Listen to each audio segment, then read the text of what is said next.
Salut. Alors, j'ai envie de dire pourquoi est-ce qu'en fait ma première année au collège, c'est-à-dire mon année en sixième, était la plus importante. Et notamment, j'ai envie de... parce que c'était un point de départ, notamment pour la création de mes vidéos sur YouTube. C'est-à-dire c'est chansons japonaises ou alors encore jeux vidéo sur iPad. Alors, d'abord, je vais dire un truc, c'est que déjà la sixième, c'était la nouvelle année, donc la première année au collège, parce que souvent les cours donc, se terminent à 17h, et puis, et puis en fait, il y a aussi des heures de permanence donc, pour travailler seul. Et puis maintenant, après, il y a aussi de nouveaux profs, donc il y a prof de maths, il y a aussi de la SVT, sciences et vie de la Terre. Bon, après, il y a aussi l'anglais, donc ça reste. Après, il y a aussi des cours de chinois. Bon, voilà, après, il y a plusieurs groupes. Alors attention, pour la physique-chimie, c'est l'année suivante, en classe de 5e, qu'on apprend que j'ai appris cette matière, et elle était assez intéressante. Et là, j'ai envie de donner plusieurs arguments pour dire pourquoi est-ce que j'aimais particulièrement cette classe. Alors tout d'abord, il y a eu un truc, c'est qu'au début de l'année, il y a eu le séjour d'intégration des sixièmes. Donc c'était simplement une introduction un petit peu sur comment s'organiser aussi pendant l'année. Donc c'était assez intéressant et j'avais envie d'y participer. Mais ça, c'était que le début. En tout cas, le truc qui était le plus important, c'était aussi... alors c'était spécial, c'est parce que j'étais en fait à Shanghai, en Chine. Alors voilà, il y a eu plusieurs raisons pour lesquelles la classe de sixième était importante, et là je vais donner les différents arguments. Alors le premier truc, c'est d'abord parce il y avait une prof principale qui aussi arrivait à gérer la classe.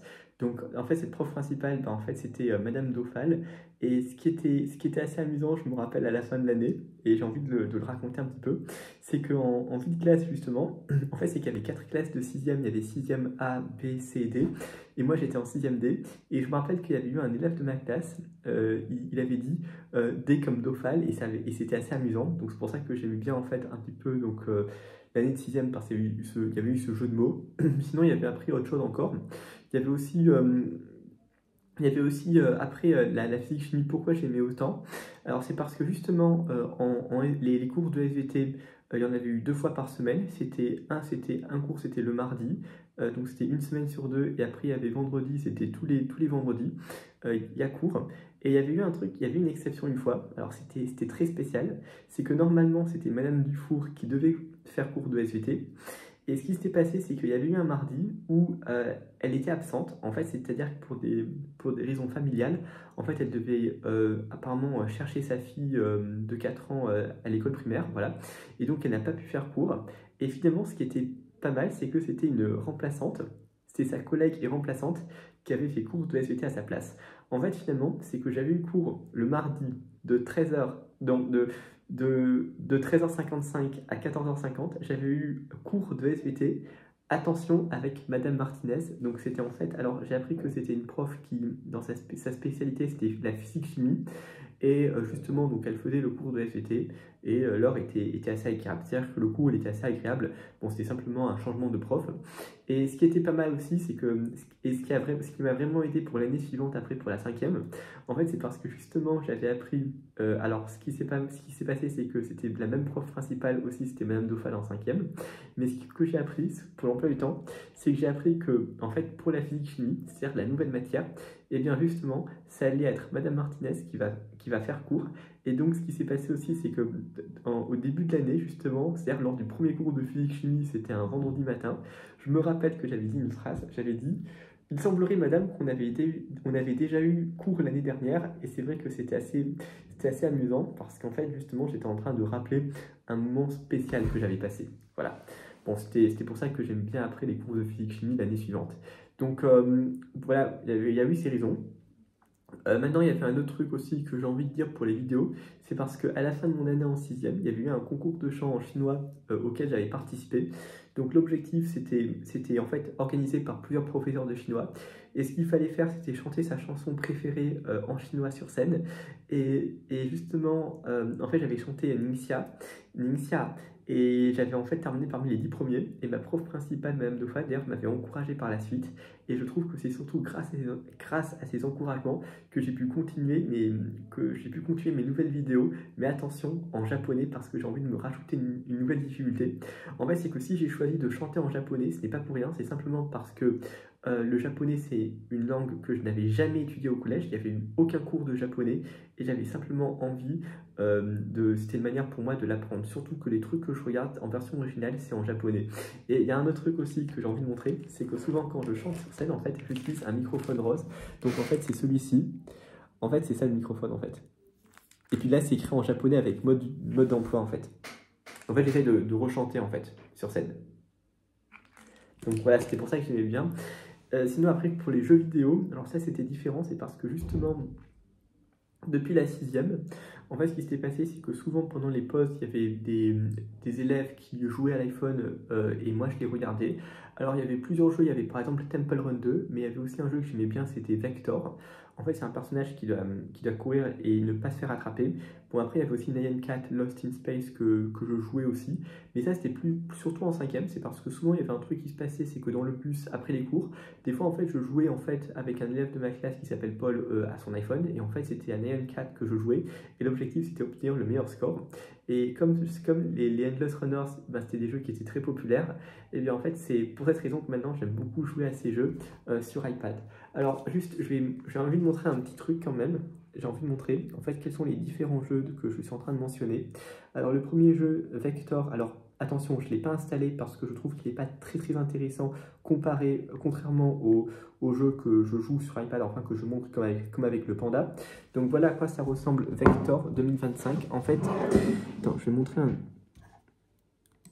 En fait, je vais montrer un truc.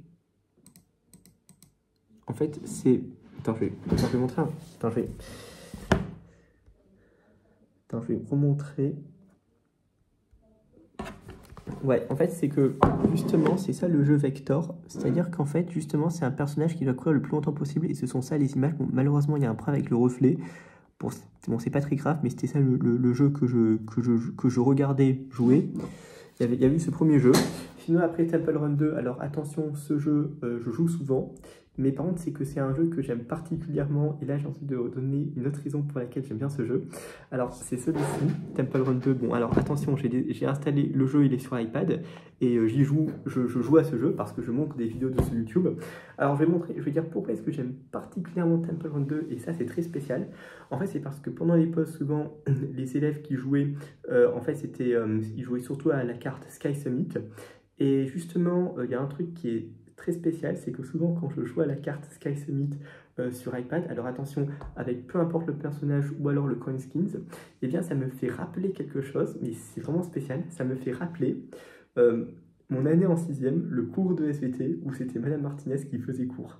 Mais il y a un lien parce que, en fait, c'était un truc en 6e, quoi. Donc quand je joue, ben, je me rappelle de mon année en 6e. Et ça, c'est très spécial. Maintenant, j'ai envie de parler d'un dernier truc aussi. Parce que justement, j'ai envie de montrer un petit peu qu'il y avait des animaux sur le microphone rose, celui-ci. Et bien moi, je jouais aussi à des jeux dessus. Par exemple, il y a Running Pet et aussi Talking Tom Gold Run. Mais le truc qui est encore mieux, en fait, maintenant, j'ai envie de le montrer... C'est un jeu que je joue sur l'iPad de ma mère, alors je l'ai déjà montré à plusieurs reprises. C'est Miwan Bamboo 2. Donc en fait c'est celui-ci, c'est-à-dire que c'est avec un panda qui court. Et justement j'avais montré que la carte Dragon Village, et bien ça ressemblait à Kung Fu Panda. Il y avait aussi carte Cityscape, ça se passe à Shanghai. C'était voyage dans le monde, par exemple il y avait Shanghai, Toronto comme ça. Mais en fait justement c'est que comme ces jeux étaient très populaires, comme déjà... Je regardais déjà ce genre de jeu au collège, des élèves jouer aux Endless Runners. C'est pour ça que j'aime particulièrement jouer à ces jeux sur iPad. Et puis concernant la fin d'année en 6e, concernant les encouragements de ma professeure principale, Madame Dauphin, ben, je trouve que j'ai eu le courage de chanter en fait avec un microphone. Un petit peu pour recréer en fait le concours, quoi. Juste un dernier truc que je veux montrer aussi concernant le jeu Nyan Cat. Lost in Space, alors c'est celui-ci, en fait je vais montrer, donc c'est ça l'icône, c'est dans l'espace, et il y a un autre jeu aussi que j'aime bien jouer des fois, c'est Sonic Dash, mais il y a aussi Super Bird Adventure. Bon alors là je suis en train de préparer un truc quand même, je suis en train d'organiser ma présentation PowerPoint sur les Endless Runners, parce que je me suis rendu compte qu'il y a de nouveaux événements, donc là je suis en train de préparer, et là je suis en train de préparer quelque chose. Un projet encore plus créatif où je vais parler de films d'animation ou alors de films que j'aime bien regarder. et essayer de combiner, c'est-à-dire imaginer qu'un personnage, ce serait le joueur dans Temple Run 2 par exemple. D'ailleurs, il y a un nouveau projet maintenant que j'ai envie de faire, c'est que des fois quand je joue au jeu Running Pet, j'ai envie d'imaginer que ce sont les personnages sur ce microphone qui sont dans le jeu. C'est juste projet créatif. C'est juste parce que j'ai envie d'être créatif un peu plus.